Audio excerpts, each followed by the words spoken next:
I was doing some working out yesterday, Mm. and when I work out, sometimes I focus strictly on my movements in the field. Sometimes to distract myself, I listen to music. Sometimes my mind goes Wherever. and I get really good thoughts. And yesterday, as I was in that squat rack there, I wonder when people say they work hard, I wonder what they actually mean, right? And so I was just in there, and this is just my thought, and maybe you can clean it up after. I'm like, would people really want to know how to work out or work hard, like whether it's on the ice or something like that? But I'm just saying in the gym, for example, like it doesn't matter if it's the ice. How do you know if you're a hard worker or what level you should be at? And I think as a kid, if you can get with someone that, like, for example, at your gym or a player that you know that is an extremely, extremely hard worker, and just ask the question, can I work out with you one day? And do a typical workout and see where your level is. That would be a huge benefit. Do you know what I mean? Instead of wondering, I think I work hard. Yep.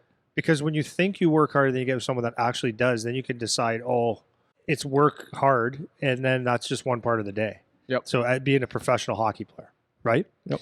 So in your local neighborhood or your local town, it could be if you live in a smaller city where there's one NHLer or one OHLer or one really good junior B, junior A guy, or someone that's really fit, or just someone in the gym in general a CrossFit gym that can push themselves.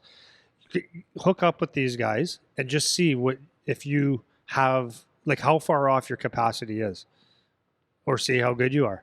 You might surprise yourself. But I'm going to say that most of you would be shocked at what you thought hard work is. Yeah. Do you know what I mean? I totally agree. So is that a statement? Yeah, it is. So here's I think I've said this before too. So growing up, my favorite player was Steve Yzerman. Right. And I wouldn't critically watch when I was a kid because I didn't really know what that meant. Yeah.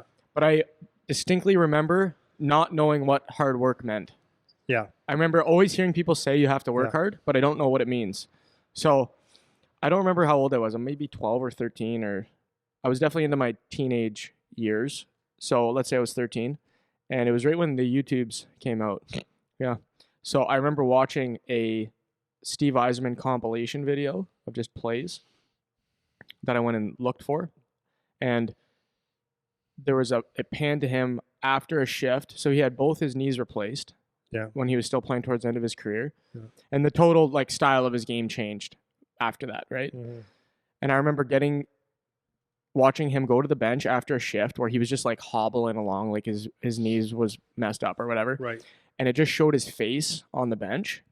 And it looked like he was going to die or cry or fall over or someone needs to call an ambulance or something. And it was the first time I'd ever noticed that. Because you see, that happens a lot, but I had never noticed it. So, and I remember that I can still see his face, like the camera pointing at his face on the bench, and just seeing how much pain he was in or how tired he was. Yeah. Whatever. And whatever it was. Yeah. I remember it dawned on me in that moment. I don't think I've ever looked like that. That's what I thought. Yeah. And up to that point, I was like, I don't know. I don't even know what that means. I don't even know what is that? How do you even do that? I don't even know how to do that. So then when I started to work out, I was in the gym probably when I was 14, started doing actual weight training. And it was a lot easier to figure it out using that as a medium because my trainer at the time was a bodybuilder guy, and he was about pushing it. So when he would spot me, I would be done, but he'd be like, nope, 3 more, 4 more, whatever. And then you start to learn where your line is, where your real line is. Yeah. You know? Yeah. But I distinctly remember when I was a kid not knowing what that meant. So what you're saying is awesome. It doesn't even have to be, and it doesn't even have to be in the domain of athletics. In terms of being able to push yourself when it's hard, that type of hard work. Yeah. Then that's what you want. If you can find somebody that does that, it could be a football player at your high school. It could be anyone. Well, that's right? what I'm saying. But for me, the best example of knowing how to push yourself as an athlete is because if you punish your body, your mind suffers. Mm-hmm. Right? Your mind will tell you when you're done. Yeah. So the important thing to me is if you don't have a particular person that you can go up to Zach Cassie and say, "Can I just work out with you to see how hard I need to work?" Which he would say, "Yeah, of course," but don't get in my way. Yeah. Right.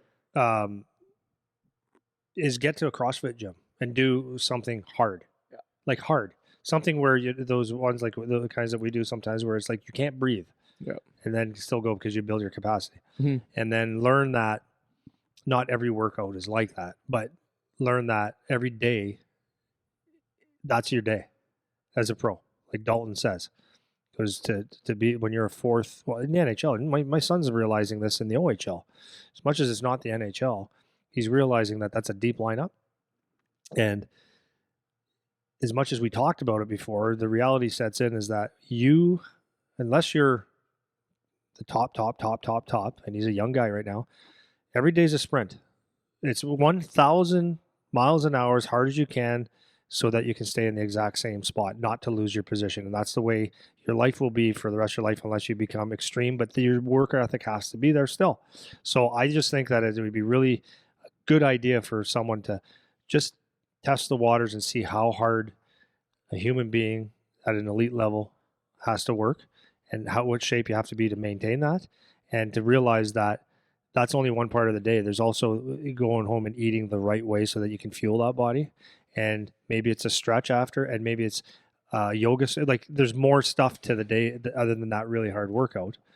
And then it's going to bed and then doing that day after day after day after day. Yeah. But I think it's really important that people understand just the concept of I need to push myself because I'm not even close. Yeah. But to go with that question about the junior B, junior getting to the next level, part of what we just said is that effort will happen in a game too. I talked about this a couple episodes ago. Is that second effort? Mhm. So a lot of the times, players play one and done. Okay, I give up on a play. Yeah, but right. if you understand that capacity and the hard work, and you can push a little bit more, then all of a sudden in a game, when you're doing that soft dump and it's in the right place for you now, and you're grinding, the play's not done. Then you have that second effort, and the best players in the world do that. So learn the hard work to get you to the second effort, and that's important too. Yeah. So just back to what I was saying, if you don't have someone that you can look at to do that, that's why it's important just to do things that are super hard, to get through it and do it, you know? And there is most people that listen to us probably have an idea who David Goggins is. And he's a military guy, and he's just known for being hardcore and a crazy person when it comes to working out. And one of the guys I listened to is name's Lex Friedman. He was doing one of the David Goggins challenges of like so many push-ups, so many pull-ups, and running so many miles or whatever. And he said people were giving him comments like, well, that's not a good, like, you shouldn't be doing that. Like, you're going to hurt yourself. That's not the way to get in shape. That's not the way to be healthy, blah, blah, blah. And his response to that, which is perfect for this situation, he was saying that the point of it is not that. The point of it is to just do something that's really hard so that I do it. Yeah. You know, and that's the way that you can think about if you don't have a Dalton in your life that you can go to, or you literally have no idea where to go to do it. That's the beauty of the internet, man. You can find somebody who's hardcore, and like actually hardcore, not the pretend hardcore, because there's a lot of that. Mm-hmm. These people that actually do this stuff, you know, Tabata sprints back to back to back. Do 3 of those, man. Just do it so that you can feel what it's like to be toward the limit, right? Because then you start to become numb to it, right? And this is a Jocko thing. It just becomes a no factor. Yeah. You know, and so for the last couple of weeks while the kids haven't been playing, I've been making them do these Tabata things. Yeah. And part of it is it's actually good training, right? You do your high interval, take a rest, do it again. Yep. But the other part of it is it's a mental beat down. It's like, you know it's coming, you know it's going to hurt, and I'm making you do it anyways. Yeah. So now you're forced to try to actually get through this really, really difficult thing. Yeah. You know? And there's so much value to being able to do that, so that when the going gets tough in an actual game where it matters, now it doesn't matter anymore. Yeah. Like, you're numb to it. You're not so focused on how hard this is. You can just keep going, and now you're just focused on the hockey part because the hard work part is already a given. Yeah. You know. Well, the last thing I'll throw on that before you move on is if you're someone who's never done a hard thing before, which a lot of people haven't, especially when you're kids, like you've never actually done something that's difficult. Right. You still need to have a brain about doing the difficult thing too. Yeah. So don't go and try to do something that is so ridiculously outside anything you've ever done that you actually can't do it, right? Yeah. So if you've never run before, don't say you're going to do the David Goggins 4 miles every 4 hours for 48 hours. Yeah. Like that, you're not going to do it. Yeah. You know? So if you've never done something hard before, don't do something that's so hard that you won't actually do it, right? So you got to find the level of something where it's very challenging, but manageable to some degree until you get used to doing hard things. Yeah. Then once you get used to doing hard things, then you have some success and you know you can get through things that are And hard. you have a viewpoint of what, Right? what hard actually is. Exactly. But here's something for yourself. Give yourself a challenge just to see what hard is. Do 100 burpees. Mhm. To see how long it takes you, and then see what that's like. That's 100 burpees. That's not going to kill anybody. It's going to Yep. be good for you. 100 burpees. And if you find that easy, good for you. Then maybe go 150. Just try to do it all in one shot. Yep. Like within a time frame or whatever. Yep. And then maybe try beating that another time. Those are good little things.